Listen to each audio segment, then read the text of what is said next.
तंद्रोटकं वादिककारमन्या सर्वगुरुसंततमानतोऽस्मि श्रुते स्मृते पुराणानामालयं करुणालयं नमामि भगवत्पादं शङ्करं लोकशङ्करं शङ्करं शङ्कराचार्यं केशवं माधवायनं सूत्रभाष्यकृतो वन्दे भगवन्तो पुनः पुनः ईश्वरो गुरुरात्मेति मूर्तिभेदविभागिने व्योमदेहाय दक्षिणामूर्तये नमः।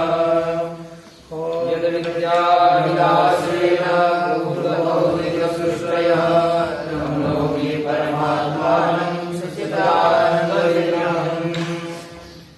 वेदांत परिभाषा के अंतर्गत विषय परिच्छेद का विचार प्रचलित था। इसमें ईश चैतन्य के निरूपण के पश्चात जीव चैतन्य का निरूपण करने के लिए आरंभ किया। जीव चैतन्य किसी एक मत में व्यापक है। व्यापक जिस मत में है उस मत में घटादी पदार्थों का ज्ञान कब होता है, उसके लिए तदाकार जो वृत्ति होगी तभी सामान्य प्रकाश यद्यपि सर्व जगह पर व्यापक था, लेकिन विशेष प्रकाश में व्यापक न होने के कारण विशेष वहाँ पर ज्ञान वृत्ति की सहायता से ही होता है। इस तरह से कथन किया। और परिच्छिन्न यदि आत्मा है उस मत में तो प्रारंभ में जो बताया था जो प्रत्यक्ष की प्रक्रिया बताई गई, उसी प्रक्रिया से उभय चैतन्य का आविद होता है। यहाँ पर उसका प्रतिपादन किया। अब 18 परिच्छेद यानी 18 परिच्छेद इसमें भी हो गए थे। विषय परिच्छेद में पैराग्राफ 18 हो गए, उसमें 19 भी हो गए। ध्यान में तो ध्यान नहीं दिया। अथ स्वप्नावस्था लक्ष्य है। यहाँ पर जागृत अवस्था का निरूपण किया गया। तत्पश्चात स्वप्नावस्था का निरूपण करने के लिए आरंभ करते कहते हैं इंद्रियाजन्य विषय गोचरा परोक्षांतःकरण वृत्त्यवस्था स्वप्नावस्था। स्वप्नावस्था कौन सी चीज है, क्या चीज है, उसका निरूपण किया कि इंद्रियाजन्य विषय गोचरा परोक्ष अंतःकरण वृत्त्यवस्था स्वप्नावस्था। यही है कि इंद्रिय के द्वारा जो हमारे अभी जागृत अवस्था में जो इंद्रियां होती है उन इंद्रियों के द्वारा अजन्य जो ज्ञान उत्पन्न नहीं होता। इंद्रियाजन्य विषय गोचर विषय को विषय करने वाला जो अपरोक्ष अंतःकरण वृत्ति, बस जहाँ पर अपनी इंद्रियां नहीं है, इंद्रियों से जो ज्ञान उत्पन्न नहीं हुआ, लेकिन विषय को विषय करने वाली जो अपरोक्ष अंतःकरण की वृत्ति होती है, ऐसी जो अवस्था उसे स्वप्नावस्था कहते हैं। यानी बाह्य इंद्रिय सापेक्ष ज्ञान जिस अवस्था में उत्पन्न होता है वह अवस्था जागृत अवस्था, और बाह्य इंद्रिय अनापेक्ष जो ज्ञान उत्पन्न होता है वही स्वप्नावस्था, अपरोक्ष ज्ञान होता है दोनों में। और जागृत अवस्था क्या है? जागृत अवस्था व्यावृत्त्यर्थम इंद्रियाजन्य। हम इतना ही कह देते कि विषय गोचरा अपरोक्ष अंतःकरण वृत्त्यवस्था स्वप्नावस्था, इतना ही लक्षण कर देते हैं तो विषय गोचर विषय को विषय करने वाली अपरोक्ष अंतःकरण वृत्ति तो जागृत अवस्था में भी होती है। हाँ, जागृत अवस्था में भी विषय को विषय करने वाली अपरोक्ष अंतःकरण वृत्ति होती है। यह लक्षण इतना करेंगे तो स्वप्न का कर रहे जागृत में जा रहा है तो अतिव्याप्ति हो जाती। उसका वारण करने के लिए इंद्रिया है, ठीक है। विषय को विषय करने वाली अपरोक्ष अंतःकरण वृत्ति होती है, लेकिन इंद्रियाजन्य होती है स्वप्नावस्था में। जागृत अवस्था में इंद्रियजन्य है, जो भी वृत्तियां होती है विषय को विषय करने वाली जागृत अवस्था में इंद्रियजन्य हुआ करती है। स्वप्न में इंद्रियजन्य बिल्कुल हुआ ही नहीं करती। इंद्रियाजन्य विषय गोचर अपरोक्ष अंतःकरण वृत्ति अवस्था स्वप्नावस्था, जागृत अवस्था व्यावृत्त्यर्थम इंद्रियाजन्येति अविद्यावृत्तिमत्याम सुषुप्त अतिव्याप्ति वारणाय अंतःकरणेति। अब कर लेते इंद्रियाजन्य विषय गोचर अपरोक्ष वृत्ति, इतना ही कर लेते। इंद्रिय से जो उत्पन्न नहीं होती ऐसी विषय को विषय करने वाली जो अपरोक्ष वृत्ति, अंतःकरण वृत्ति न कर देते, अपरोक्ष वृत्ति कर देते। स्वप्नावस्था सुषुप्ति अवस्था में जो सुखाकार अंतःकरण सुखाकार वृत्ति होती है, वह सुखाकार वृत्ति इंद्रिय जन्य नहीं है, और वहां पर सुख ही विषय है। सुख को विषय करने वाले सुषुप्ति अवस्था में अविद्या वृत्ति मानी जाती है। कौन सी वृत्ति?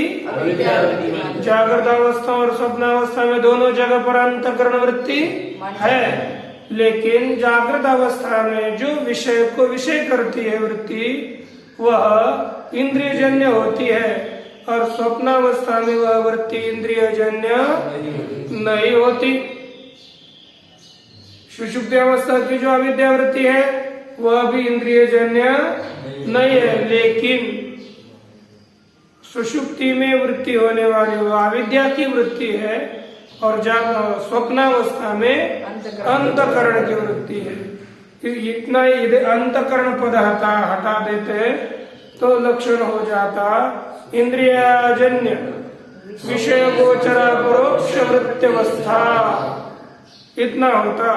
तो इस अवस्था में इतना यदि हम लक्षण कर देते हैं तो हम करते स्वप्न का लक्षण जाता सुषुप्ति में, क्योंकि इंद्रिया गोचर है ना, इंद्रियाजन्य विषय गोचर अपरोक्ष वृत्ति अवस्था तो सुषुप्ति में भी होती है, लेकिन वह अंतःकरण वृत्ति नहीं होती, वह अविद्या वृत्ति है। इसलिए सुषुप्ति अवस्था में अतिव्याप्ति का वारण करने के लिए लक्षण में अंतःकरण यह पद दिया हुआ है। यही कहा अविद्या वृत्ति मत्याम सुषुप्तौ, अविद्या वृत्ति वाले सुषुप्ति अवस्था में अतिव्याप्ति वारण करने के लिए लक्षण में अंतःकरण इति, अंतःकरण यह पद दिया हुआ है। इतना समझ में आया? आगे लिखिए। एक अविद्या अज्ञानम सा गोचरो विषयस्या साक्षात अविद्या वृत्ति तदवस्था, ऐसे गया। देखिए सुषुप्तिर नाम अविद्या गोचर अविद्या वृत्त्यवस्था। फिर सुषुप्ति का लक्षण क्या है? कहा कि सुषुप्ति अर्थात अविद्या गोचर, अविद्या को विषय करने वाली अविद्या की जो वृत्ति, उस वृत्ति की अवस्था। अविद्या वृत्ति है तद अवस्था। टीका में लिखा अज्ञानम, अविद्या अर्थात अज्ञानम सा गोचर, वही अज्ञान ही विषय है, जिसका ऐसी जो साक्षात अविद्या की ही वृत्ति, उस अविद्या वृत्ति की जो अवस्था है वही सुषुप्ति अवस्था है। जागृत स्वप्नयोः अविद्याकार वृत्ते अंतःकरण वृत्तित्वा न तत्र अतिव्याप्ति ही। कहते जागृत स्वप्नयोः अविद्याकार वृत्ते,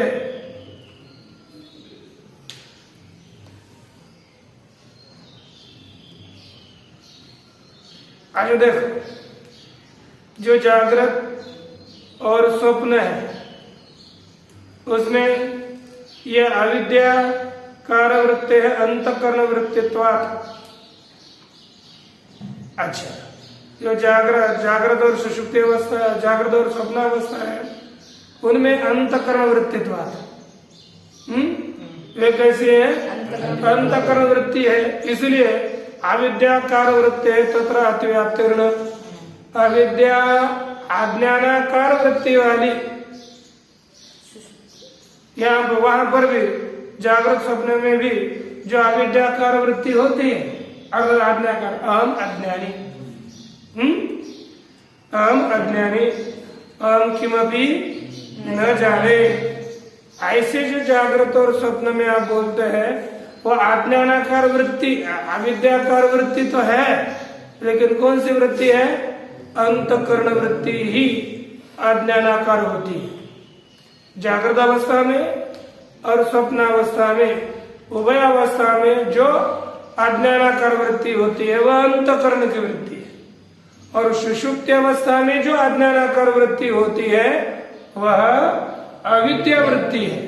इसलिए कहा जागृत और स्वप्नावस्था में अविद्या वृत्ति है। अविद्या वृत्ति वह अंतःकरण वृत्ति रूप होने से, अविद्याकार जो वृत्ति है वह अंतःकरण की वृत्ति होने से न तत्र अतिव्याप्ति, जागृत और स्वप्न में अतिव्याप्ति नहीं होगी। इसलिए सुषुप्ति का लक्षण किया अविद्याकार, जो अविद्या वृत्ति उसकी अवस्था, अविद्याकार है वृत्ति, अज्ञानाकार जो अज्ञान की वृत्ति हो वही अवस्था है सुषुप्ति अवस्था।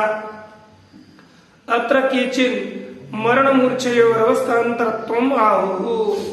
यहाँ पर कोई लोग मृत्यु और मूर्छा, मृत्यु और मूर्छा इनमें दूसरी एक अवस्थान्तर है, मरण और मूर्छा दूसरी एक अवस्था है, ऐसे कोई लोग कहते हैं। अपरे तो सुषुप्त एव तयोरंतर्भावमाहुः। दूसरे और भी कोई लोग इन दोनों भी अवस्थाओं का, मरण और मूर्छा का, सुषुप्ति में ही अंतर्भाव करते हैं। अब अवस्था के निरूपण प्रसंग में आपको क्या सम्मत हो गया, क्या बताया आपने, क्या निश्चित सम्मत है आपकी इससे?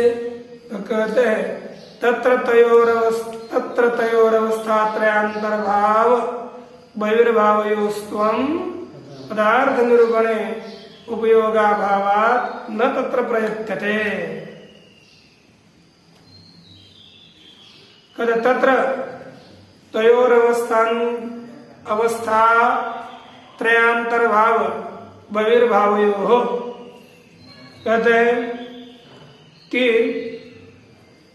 तत्र इस निरूपण के प्रसंग में तयोः अवस्था त्रयांतर भाव बहिर्भावयोः, यही है ना, जो अवस्था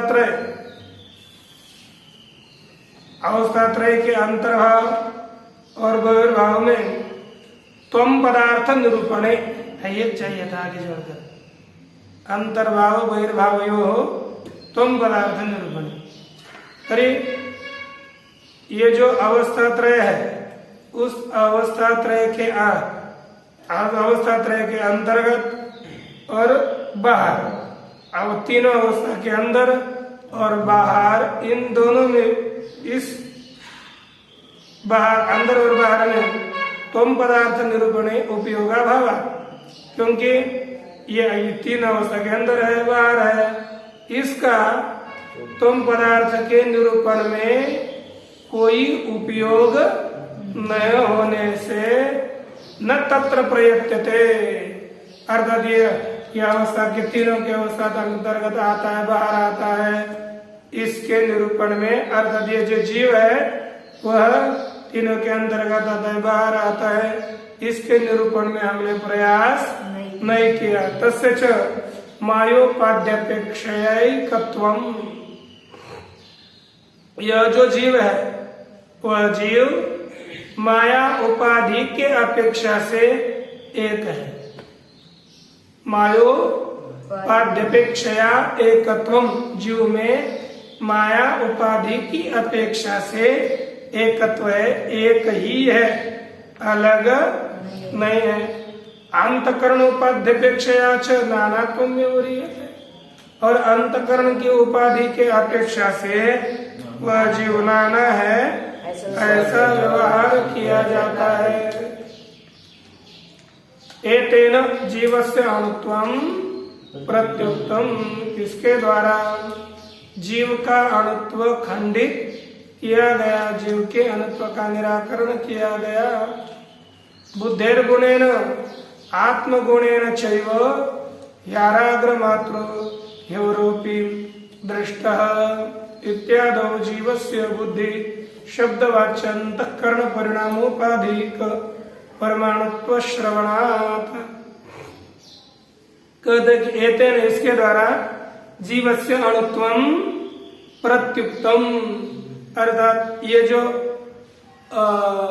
जैन मतवादी है, अन्य मतों में जीव अणु है, अणु की तरह, परमाणु की तरह जीव है, परमाणु ही जीव है, यह जो उन्होंने कहा उसका खंडन हुआ। क्योंकि जीव कैसा माना है? व्यापक है ना, बस अंत एक ही, माया उपाधि के अपेक्षा से एक ही जीव है, और अंतकरण उपाधि की अपेक्षा से वह नाना है, ये कहा गया। इसलिए जीव अणु नहीं है।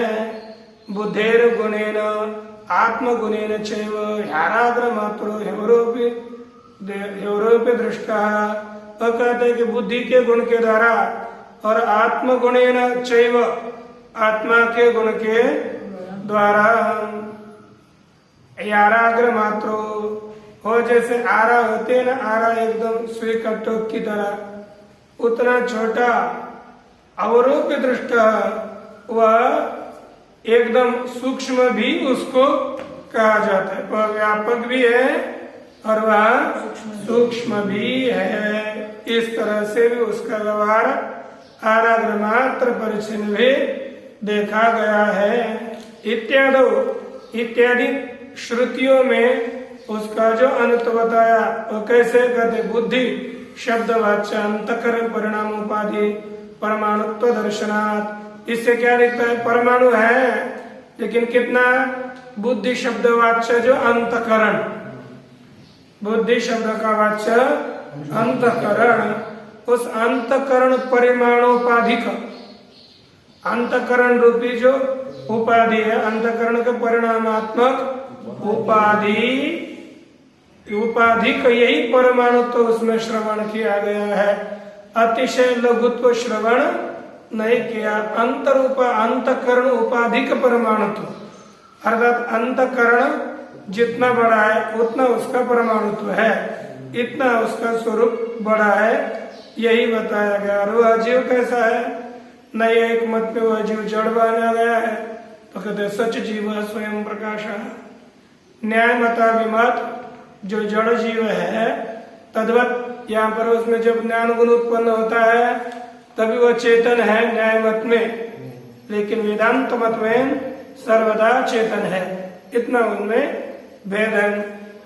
स्वप्नावस्था अधिकृत्य अत्रायं पुरुष स्वयं ज्योति इति श्रुते है। स्वप्नावस्था का आश्रय करके उसको उद्देश्य करके यहाँ पर अत्रायं पुरुष स्वयं ज्योति ही यह श्रुति दी गई है, क्योंकि स्वप्नावस्था में ये स्वप्नावस्था को उद्देश्य करके बृहदारण्यक उपनिषद में यह इस स्वप्नावस्था में यह पुरुष स्वयं प्रकाश है, वह स्वयं प्रकाश बताया। आत्मा जीव स्वयं प्रकाश है, क्योंकि स्वप्नावस्था में वहां पर प्रकाशित करने के लिए कोई भी अतिरिक्त वस्तु पदार्थ नहीं होता, तो भी वहां पर ज्ञान होता है। क्या है? बाह्य विद्युत काम की आती है। स्वप्न में लाइट लगा, दीपक लगाना पड़ता है तभी स्वप्न दिखता है। फिर क्या करना पड़ता है? फोकस, तभी स्वप्न पड़ता है कि नहीं? कि नहीं? अर्थात बाह्य कोई भी ज्ञान की सामग्री न होने पर भी स्वप्न में तो पदार्थों का प्रकाशन होता है। वहां पर दिखने वाला जो प्रकाश है वो कौन है? किसका प्रकाश है? स्वप्न में आपको जो दिखता है प्रकाश, वो किसका प्रकाश है? जो विज्ञान होता है वो किसका ज्ञान है? वो तो स्वयं प्रकाश आत्मा के द्वारा ज्ञान होता है। इसलिए वहां पर अतिरिक्त कोई पदार्थ नहीं है और वहां पर प्रकाशित करता है। अतः यह जीव स्वयं प्रकाशित कर है, अनुभव रूप, और वह अनुभव रूप है, ज्ञान रूप है। क्यों? प्रज्ञान घन इत्यादि श्रुते है। प्रज्ञान घन यह मांडुक्य उपनिषद में कहा गया है। ऐसे प्रज्ञान घन आत्मा का प्रतिपादन करने वाली ये मांडुक्य श्रुति होने से इसलिए वह अनुभव रूप भी है। और कहते अनुभवामि इति व्यवहारस्थो वृत्तिपम प्रतिबिंबित चैतन्यम आदाय उपपद्यते। फिर यदि वह अनुभव रूप है तो मैं अनुभव करता हूँ, ऐसा व्यवहार कैसे होता है? कहते हैं वह अनुभव अलग है। वृत्ति में प्रतिबिंबित जो चैतन्य है उसको लेकर के मैं अनुभव करता हूँ, ऐसा व्यवहार उपपन्न होता है। एवं तुम पदार्थो निरूपित, इस तरह तुम पदार्थ का निरूपण किया गया। अधुना तत्व पदार्थ और ऐक्यम महावाक्य प्रतिपाद्यम अभिधीयते। अब तत् और तुम पदार्थ का जो ऐक्य महावाक्य के द्वारा प्रतिपादन किया जाता है, महावाक्य के द्वारा प्रतिपादन करने योग्य जो तत् और तुम पदार्थ का ऐक्य है उसका कथन किया जाता है।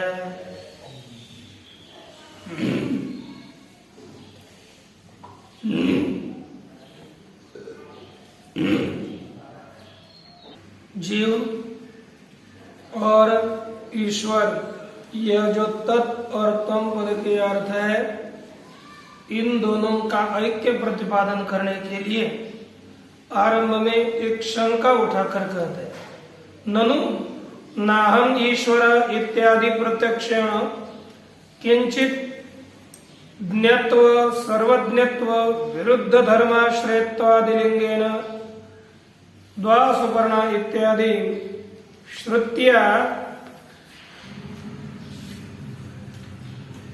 द्वाविमो पुरुषो लोके क्षरश्चाक्षर एव च क्षर सर्वाणि भूतानि कूटस्थोऽक्षर उच्यते इत्यादि स्मृत्या च जीव पर भेदस्य अवगतत्वेन तत्त्वमस्यादि वाक्यम आदित्य यूपो यजमान प्रस्तर इत्यादि वाक्यवत् उपचरितार्थम एव इति चेत पूर्व पक्ष ने एक शंका करी अच्छी तरह से। वह कहने लगा, ननु अहम ईश्वर, मैं ईश्वर न हम ईश्वर, क्योंकि यह जो प्रत्यक्ष प्रमाण है इससे क्या ज्ञात होता है? मैं ईश्वर नहीं हूं। ऐसे प्रत्यक्ष से और किंचज्ञत्व, जीव कैसे किंचिज्ञ है, ईश्वर सर्वज्ञ है। इस प्रकार विरुद्ध धर्माश्रयत्वादि लिंगेन, ये दोनों भी विरुद्ध धर्म के आश्रय है, इसलिए एक नहीं हो सकते। अल्पज्ञानी ईश्वर बन पाओगे, सर्वज्ञ बन पाओगे कि नहीं? नहीं, अल्पज्ञ जीव कभी सर्वज्ञ नहीं हो सकता, सर्वज्ञ कभी अल्पज्ञ नहीं हो सकता। ऐसे विरुद्ध धर्म के दोनों भी आश्रय होने के कारण यही लिंग है, इसी के कारण इन दोनों में भेद है।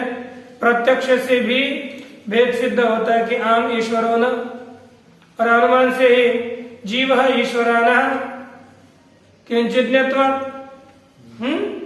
जीव ईश्वर नहीं हो सकता क्योंकि वह किंचिज्ञ है, इसलिए इत्यादि लिंग के द्वारा अथवा श्रुतिया द्वा सुपर्णा सविजा सखाया समानम वृक्षम परिशस्रजाते तयोरन्य पिप्पलम स्वाद्वत् त्यनश्नन्यो अभिचाकशीति। यह जो श्वेता श्वेतर उपनिषद का वाक्य है, द्वा सुपर्णा सविजा सखाया है ना, दो अच्छे पंख वाले मित्र एक वृक्ष में ही बैठ गए, तो दो है, वहां पर श्रुति साक्षात दो कहती है, तद्वत द्वाविमो पुरुषो लोके क्षरश्चाक्षरेव च। यह दो पुरुष है, क्षर पुरुष और अक्षर पुरुष। क्षर सर्वाणि भूतानि, क्षर कौन है? सब प्राणी। और कूटस्थ अक्षर उच्चते, कूटस्थ ईश्वर यह कहा जाता है। ऐसे दो प्रकार के दो पुरुष श्रुति के द्वारा, स्मृति के द्वारा जीव पर भेद से होता, जीव का और परमात्मा का भेद ज्ञात होने से तत्वमस्यादि वाक्यम, भेद ही वास्तविक रीति से ज्ञात है तो यह जो तत्वमसी इत्यादि वाक्यों में अभेद का प्रतिपादन दिखता है वह मुख्य अभेद नहीं है, वह गौण अभेद है, यह पूर्व पक्षी कहता है। तत्वमस्यादि वाक्यम यह कैसा है? आदित्य यूप यजमान प्रस्तर, यह कहा जाता है कि आदित्य, आदित्य अर्थात सूर्य ही यूप है, यह कहा जाता है। अब सूर्य कभी खंभा बनेगा क्या? लेकिन यज्ञ में जो स्तंभ है उसको सूर्य की उपमा दी गई है, अर्थात वहां पर जो स्तंभ को यूप आदित्य बताया, यूप को आदित्य बताया, वह गौण है, मुख्य नहीं है। तद्वत यजमानो प्रस्तर, प्रस्तर अर्थात दर्भ मुष्टि, जो दर्भ की मुठ बनाते हैं ना, वो यजमान प्रस्तर, वो प्रस्तर। यजमान को ये क्या बताया? दर्भ की मुष्टि यजमान है, दर्भ की मुष्टि यजमान है। यह कहा कभी यजमान दो पाया वाला, कभी दर्भ की मुष्टि बन पाएगा? होगा नहीं। लेकिन वहां पर अभेद का जो प्रतिपादन किया गया वह अभेद का प्रतिपादन गौण है, स्तुति के लिए गौण है।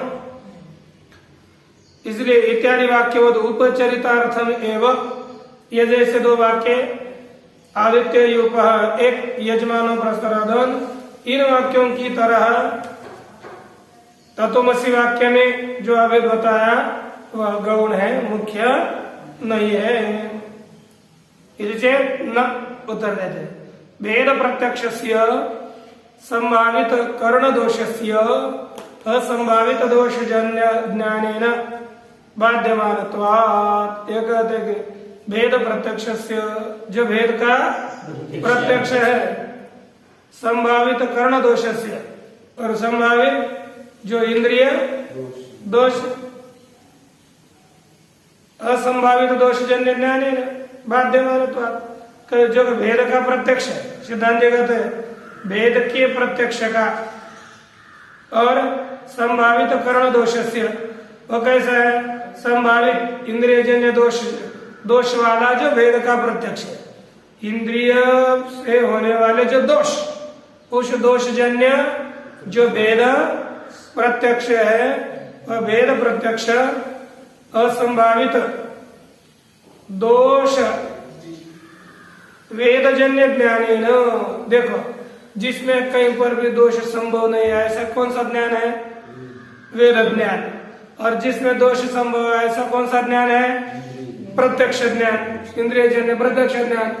अब जिसका जो दोषजन्य होगा उसका अदोषजन्य ज्ञान के द्वारा बाध हो सकता है। इसलिए असंभावित जो दोष है, जिसमें किसी प्रकार का दोष संभावित नहीं है, ऐसे वेदजन्य ज्ञान के द्वारा बाध्यमानत्वात्, बाधित हो जाने से जो वेद प्रत्यक्ष है वह बाधित हो जाता है कि नहीं? वेद प्रत्यक्ष का वेद के द्वारा बाध हो जाने से आप यह नहीं कह सकते कि भेद प्रत्यक्ष प्रमाण भेद का प्रतिपादन करता है, यह नहीं कह सकते। क्योंकि जैसे आपको आगे सर्प दिखा, लेकिन उसका तो दूसरे ज्ञान के द्वारा बाध हो जाता है। यह रज्जु है और हमको सर्प दिखी, तो बाधित हो जाने के बाद किसको प्रमाण मानेंगे? आप बोलोगे नहीं नहीं मुझे सर्प दिखा है इसलिए सर्प वास्तविक है, ऐसा मानोगे? हाँ, सर्प वास्तविक नहीं मानते। तो कब? क्योंकि उसका अन्य ज्ञान के द्वारा, वास्तविक ज्ञान के द्वारा बाध हुआ है। तो वास्तविक ज्ञान कौन हो गया? यम रज्जु न सर्प इति, यही ज्ञान वास्तविक होता है। अन्यथा नहीं तो चंद्रगताधिक परिमाण ग्राही ज्योतिष शास्त्रस्य चंद्र प्रादेश ग्राह्य प्रत्यक्षण बाधापत्ते। यदि आप करोगे तो शास्त्र के द्वारा प्रत्यक्ष का बाध नहीं मानोगे तो हम लोगों को चंद्र इतना सा दिखता है, कितना दिखता है, इतना सा है ना, लेकिन वो योजन से कितने योजन और बड़ा चंद्र है और देखता है हमको इतना। और ये जो ज्योतिष शास्त्र है, ज्योतिष शास्त्र चंद्र को बहुत विशाल बता देता है। शास्त्र ने चंद्र को विशाल बताया और प्रत्यक्ष प्रमाण ने चंद्र को छोटा बताया। यदि शास्त्र का ही प्रत्यक्ष प्रमाण से बाध होता तो यहाँ पर ज्योतिष शास्त्र का प्रत्यक्ष प्रमाण के द्वारा बाध हो जाने से चंद्र का परिणाम बहुत छोटा है, हमको मालूम पड़ता। उसके विषय में कहते हैं कि चंद्रगत अधिक परिमाण, अन्यथा यदि शास्त्र के द्वारा प्रत्यक्ष का बाध नहीं मानोगे तो चंद्रगत अधिक परिमाण ग्राही ज्योतिष शास्त्र से, चंद्र में रहने वाले जो अधिक परिमाण ग्राही ज्योतिष शास्त्र है ना, चंद्र में परिमाण कितना चंद्र है बहुत बड़ा है, ऐसे बताने वाला जो ज्योतिष शास्त्र उसका चंद्र प्रदेश ग्राही प्रत्यक्षण, चंद्र छोटा है ऐसा स्वीकार करने वाला जो प्रत्यक्ष प्रमाण उसके द्वारा बाध हो जाता, लेकिन बाध होता नहीं, इसलिए उसको विशाल मानना ही चाहिए। प्राकरक्ते घटे रक्तोयम न शामयति वत्स विशेषणे ही इति न्यायेन जीव पर भेद ग्राही प्रत्यक्षस्य विशेषणे भूत धर्म भेद विषयत्वाच्च।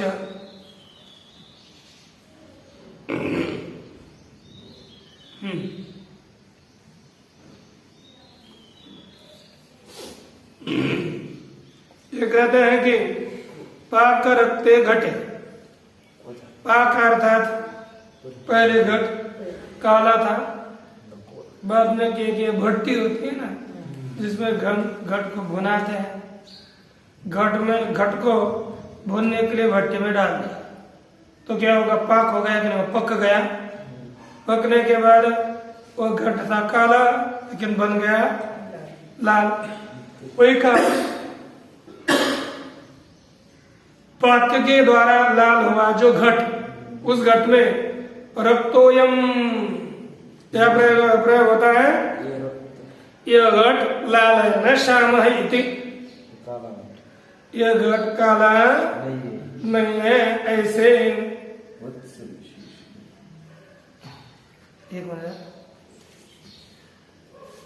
एक वाक्य दिया कि वत्स विशेषण ही इति न्यायेन जीव पर भेदगा ही प्रत्यक्षस्य, वत्स विशेषण ही, या जो इतिवत वत्स नहीं पीछे कर, पाक रक्ते घटे रक्तोयम न श्याम इतिवत, पीछे जोड़ना है वत को, आगे नहीं, खोड़ इतिवत सविशेषणे ही, इतना न्याय, इसकी तरह सविशेषणे ही, इस न्याय से जीव पर भेद ग्राही प्रत्यक्षस्य, जीव और परमात्मा इन दोनों के भेद को ग्रहण करने वाला जो प्रत्यक्ष प्रमाण, उस प्रत्यक्ष प्रमाण, वह प्रत्यक्ष प्रमाण विशेषणीभूत धर्म भेद विषयत्वा, वो किसको बताता है, विशेषण रूप जो धर्म है उस धर्म के भेद को ही विषय करता है, यह बताया। अब यहाँ पर एक कथन किया कि विशेषण सविशेषणे ही, यह जो न्याय है वो न्याय क्या है, टिप्पणी 1 नंबर में लिखा उसका निरूपण, सविशेषणे ही विधि निषेधौ विशेषणम उपसंक्रामतः, यह पूरा ज्ञान है, न्याय है। है ना? क्या है कि सविशेषण ही, जो विशिष्ट पदार्थ है, सविशेषण अर्थात विशेषण से युक्त जो पदार्थ है, उसमें यदि विधि अथवा निषेध आएगी, उसका विशिष्ट का विशिष्ट में निषेध आया, विशिष्ट में विधान आया, तो कहा समझना चाहिए? विशेषणम उपसंक्रामक। वह विधि और निषेध विशेष का निषेध नहीं करते, बस विशेषण का निषेध कर देते। विशेषण में ही वे दोनों प्राप्त होते हैं। विधि और निषेध कभी भी विशिष्ट में प्राप्त हो गए तो विशेषण में प्राप्त होती है, ऐसा समझना है। दोनों भी विशेषण में ही प्राप्त होते हैं। सती विशेष बाधे,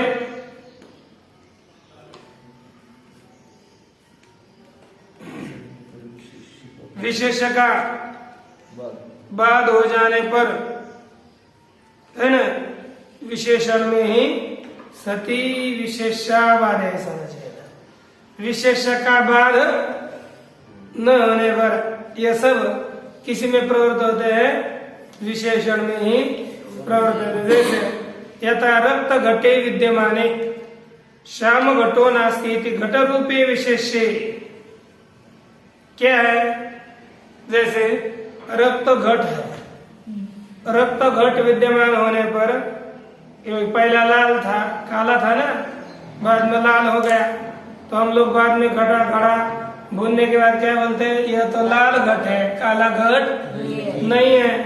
तो यहाँ पर घट रूप जो विशेष है, हाँ, घट रूप जो विशेष है वह तो विद्यमान ही है ना, घट तो है ही है, लेकिन यहाँ पर निषेध से बाधे, जो निषेध है घट रूपे विशेष निषेधस्य बाधे, घट रूप विशेष में निषेध का बाध है, अर्थात घट का बाद निषेध नहीं हो सकता।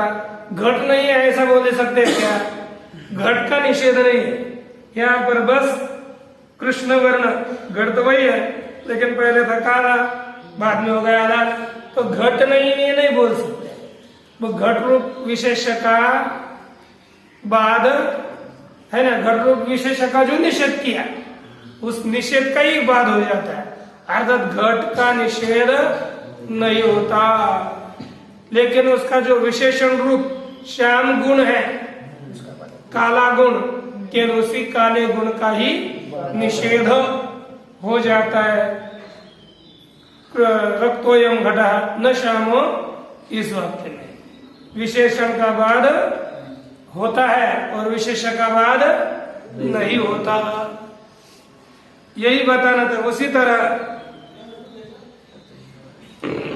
जीव और परमात्मा, इन दोनों में जो प्रत्यक्षादि प्रमाण के द्वारा भेद ग्रहित होता है, वह भेद किसका? ऐक्य का बाधक है कि नहीं? तो यहाँ पर वह भेद केवल विशेषण में भेद ग्रहण कर लेता है, वास्तविक चैतन्य में भेद प्रत्यक्षादि प्रमाण से नहीं होता। अर्थात जो भी प्रत्यक्षादि प्रमाण है वो विशेषण विषयक होते हैं, विशेष विषयक नहीं। विशेषभूत चैतन्य का भेद है, धर्मों का भेद तो है, लेकिन विशेष विषयभूत चैतन्य का भेद नहीं होता। अतएव नानुमानम अपि प्रमाणम, इसलिए अनुमान भी प्रमाण नहीं है। आगम बाधा, आगम के द्वारा इस प्रमाण का बाध हो जाने से अनुमान भी वास्तविक प्रमाण नहीं है। मेरु पाषाण मयत्वानुमानवत, जैसे मेरु पाषाण है ना, मेरु पाषाणम मयत्वानुमानवत, जैसे मेरु कैसा है? पाषाणमय है, ठीक ना, मेरु पाषाणमय है। उसी की तरह अनुमान प्रमाण भी नहीं है, क्योंकि जैसे मेरु पाषाणमय किसने अनुमान किया? जैसा मेरु पाषाणमय, क्यों? पर्वतत्वात्, अन्य पर्वतवत, है ना, जो जो पर्वत होता है वह पाषाणमय होता है, यह अनुमान किया हमने मेरू को पाषाणमय सिद्ध करने के लिए। लेकिन शास्त्र के द्वारा वह मेरू पर्वत सुवर्णमय है यह ज्ञात होता है। शास्त्र के द्वारा मेरू पर्वत सोने का है। इस प्रमाण से, शास्त्र प्रमाण से इस अनुमान का विवाद हो जाता है। इसलिए जो भेद बोधन करने के लिए अनुमान प्रमाण दिया वह अनुमान भी वास्तविक प्रमाण नहीं है, क्योंकि वेद के द्वारा बाधित हो जाने से अर्थात भेद प्रतिपादक प्रत्यक्ष प्रमाण नहीं है, भेद प्रतिपादक अनुमान भी प्रमाण नहीं है। नाप्य आगम अंतर विरोध है, वो कहते हैं दूसरा जो श्रुति प्रमाण बताया हमने, द्वा सुपर्णा से जा सकाया इत्यादि श्रुति वाक्यों के द्वारा इन दोनों का भेद ही अवगत होता है, तो कैसे आप अभेद का प्रतिपादन कर रहे हो? तो कहा तत्परात्पर वाक्ययोः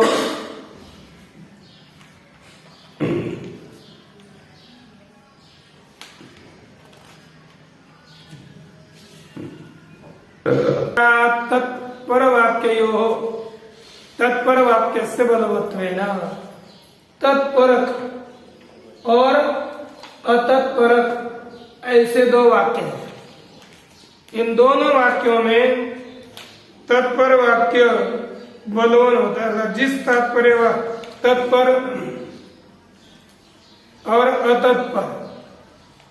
अब ये जो वाक्य आभेद परक वाक्य है और दूसरे है अतत्पर आभेद परक नहीं है, तो अभेद परक और अना जो अभेद परक नहीं है उसमें अभेद परक ही वाक्य बलवान है।